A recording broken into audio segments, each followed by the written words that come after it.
আসসালামু আলাইকুম রহমতুল্লাহ। আমরা জানি যে হোমিওপ্যাথিতে স্যাবাইনা ওষুধটি অনেক গুরুত্বপূর্ণ একটি ওষুধ এবং আমাদের প্র্যাকটিসে সচরাচর আমরা এটি ব্যবহার করে থাকি। তো অ্যালেন কিনোর থেকে আমরা একটু দেখার চেষ্টা করব খুবই অল্প পরিসরে। স্যাবাইনা ওষুধটি কনিফেরা পরিবারের অন্তর্ভুক্ত। বলা হচ্ছে ক্রনিক এলিমেন্টস অফ ওম্যান। তাহলে যে কোনো ধরনের ওম্যানদের ক্ষেত্রে যদি তার এলিমেন্টসটা বা প্রবলেমটা ক্রনিক হয়ে থাকে, পুরাতন হয়ে থাকে, সেক্ষেত্রে আমরা স্যাবাইনাকে চিন্তা করব। Arthritic pain, tendency to miscarriage especially আর থার্ড মান্থ, এবং এর যে আর্থাইটিক পেইন, স্পেশালি আর্থাইটিক পেইনের ক্ষেত্রে আর্থাইটিক পেইন থাকে, টেন্ডেন্সি টু মিসক্যারেজ, মিসক্যারেজ হয়ে যাওয়ার একটা প্রবণতা এদের দেখা দেয়, স্পেশালি আর থার্ড মান্থ, এবং বিশেষত তৃতীয় মাসে। তাহলে কারো যদি তৃতীয় মাসে কোনো মিসক্যারেজের প্রবণতা দেখা যায় বারবার, সেক্ষেত্রে আমরা স্যাবাইনা ওষুধটাকে চিন্তা করতে পারি। স্যাবাইনা ওষুধ দিব এ কথা আমরা বলছি না। বলা হচ্ছে মিউজিক ইজ ইনটলারেবল, অর্থাৎ মিউজিক এদের একদম অসহ্য।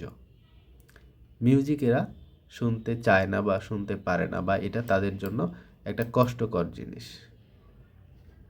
প্রডিউস নার্ভাসনেস, এবং এই মিউজিক যখন তারা শুনে তখন তাদের মধ্যে একটা নার্ভাসনেস, একটা হোপলেসনেস, কি হবে, কি করব, এই ধরনের একটা কিংকর্তব্য বিমূঢ় অবস্থা তৈরি হয়। Goes through bone and marrow,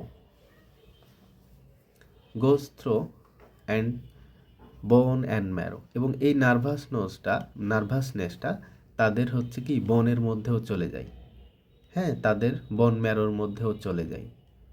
causes whipping, ফলত তারা কি করে, কান্না করতে থাকে। তাদের এই নার্ভাসনেসের জন্য কি করে, কান্না করতে থাকে, বা এই মিউজিক শুনলে কি করে, তারা কান্না করতে থাকে, যেটা আমরা থুজার মধ্যে পাই। বলা হচ্ছে drawing pain in a small of back, পিছন দিকে বা ব্যাক সাইডে ছোট্ট একটা জায়গায় ড্রয়িং বা টেনে দেওয়ার মতো ব্যথা থাকে, ফ্রম স্যাক্রাম টু পিউবিস, এবং এই অঞ্চলটা হচ্ছে আমাদের স্যাক্রাম বন থেকে শুরু করে পিউবিস বন পর্যন্ত। ইন নিয়ারলি অল ডিজিজেস, এবং প্রায় সব ধরনের ডিজিজের ক্ষেত্রে কিন্তু তার এই সমস্যাগুলো বা এই ধরনের ড্রয়িং পেন আমরা লক্ষ্য করে থাকি। From back going round the body to pubis viburnum অপু, অর্থাৎ ভাইবারনাম ওষুধটির ক্ষেত্রে হয় কি, ব্যাক থেকে শুরু হয়ে কি করে, going round the body to the pubis, অর্থাৎ পুরো বডি ঘুরে আসে, আবার তার পিউবিসের দিকে পেনটা যায়। এলিমেন্টস কি? এলিমেন্টস হচ্ছে একটা ওষুধের খুবই গুরুত্বপূর্ণ অংশ, অর্থাৎ যে জায়গাটা থেকে তার সমস্যাগুলো শুরু হয়। তো বলা হচ্ছে এলিমেন্টস ফলোইড অ্যাবর্শন অর প্রিমিচুয়ার লেবার। তাহলে কারো অ্যাবর্শন হয়ে গেছে, সেই অ্যাবর্শনের ঘটনার পর থেকে তার রোগটা বা তার সৃষ্ট রোগটা তৈরি হইতে শুরু করছে। অর প্রিমিচুয়ার লেবার, বা নির্দিষ্ট সময়ের পূর্বে যখন কারো লেবার পেইন বা বাচ্চা হওয়ার যে পেইন শুরু হয়, এই পেইনটা যখন কারো আগেই শুরু হয়ে যায়, এটাকে আমরা বলি প্রিমেচুয়ার labour.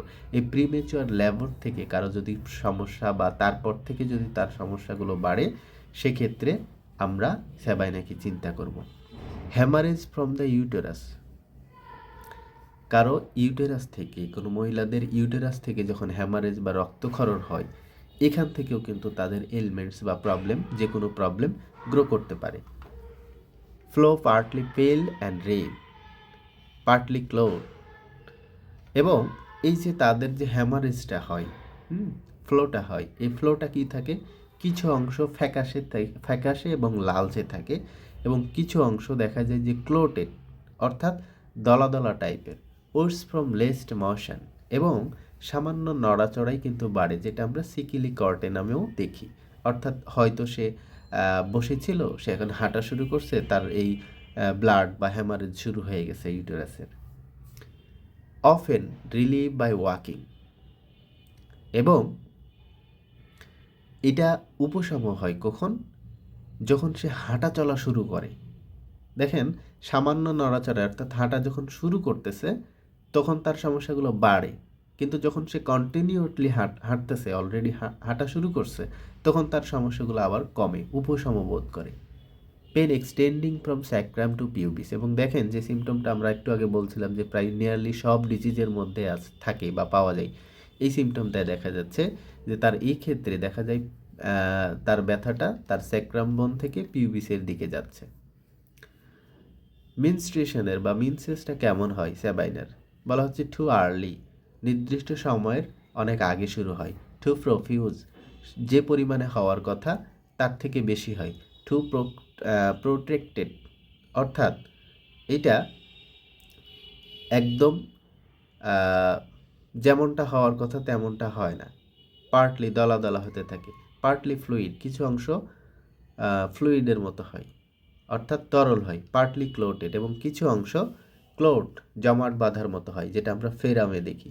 In person who menstruated very early life, এবং তাদের ক্ষেত্রে ফ্লো ইন প্যারোক্সিমস, তাদের ক্ষেত্রে যারা তাদের মিনস্ট্রেশনটা আর্লি লাইফে বা নির্দিষ্ট সময়ের আগেই শুরু হয়ে যায়, তাদের ক্ষেত্রে কি এটা এই ফ্লোটা প্যারোক্সিমস হয়, অর্থাৎ থেমে থেমে হয়, with colic and label like pain, এবং এর সাথে থাকে কি অনেক বেশি পেট ব্যথা থাকে, মারাত্মক ধরনের ব্যথা থাকে, এবং এই ব্যথাটা এত বেশি যে প্রসব বেদনার মতো ব্যথা।